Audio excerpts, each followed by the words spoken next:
Hello, ఈరోజు మనం ఇంట్లో చేసుకున్న పొడితో సాంబార్ చేద్దాము. ముందుగా ప్యాన్లోని కొంచెం నూనె వేసుకొని ములంకాడల్ని కొంచెం వేయించుకోవాలి. తర్వాత కొద్దిగా నీరు వేసి హాఫ్ బాయిల్ చేసుకోవాలి. ములంకాడ ఉడకడానికి ఎక్కువ సమయం తీసుకుంటుంది కాబట్టి హాఫ్ బాయిల్ అయ్యాక తక్కిన వెజిటేబుల్స్ యాడ్ చేసుకోవాలి.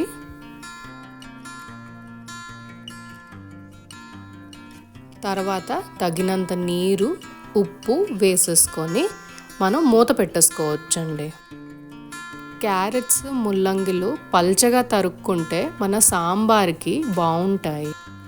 వెజిటేబుల్స్ బాగా ఉడికాక మనం ముందే నానబెట్టుకున్న చింతపండు గుజ్జు, పసుపు, ఇంకా పచ్చిమిర్చీలు వేద్దాము. టేస్ట్ కోసము కొంచెం బెల్లము, తర్వాత ఉల్లిపాయలు, ఇంకా రెడ్ చిల్లీ పౌడర్ మనం కలర్ కోసం వేస్తామండి. మూత పెట్టేసుకోవడం. చింతపండు కొంచెం ఉడికాక తర్వాత పప్పు వేసుకోవాలండి. లేకపోతే చింతపండుది పచ్చి వాసన మనకి సాంబార్లో వచ్చేస్తుంది.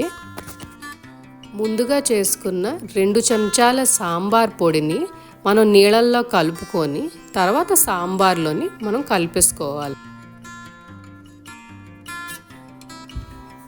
ఆఖరిలో పోపు పెట్టుకోవాలండి. పోపు కోసం మనకి కావలసినవి మెంతులు, ఆవాలు, ఎండుమిరపకాయ, ఇంగువ, ఇంకా కరివేపాకు.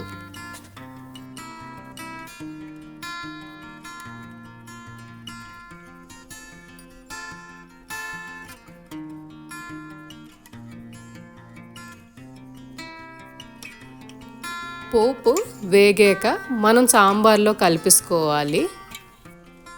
ఇప్పుడు మన గుమగుమలాడే సాంబార్ రెడీ. ఇడ్లీ, దోశలతో చాలా బాగుంటుంది. అలాగే అన్నంతో కూడా మనం తీసుకోవచ్చండి.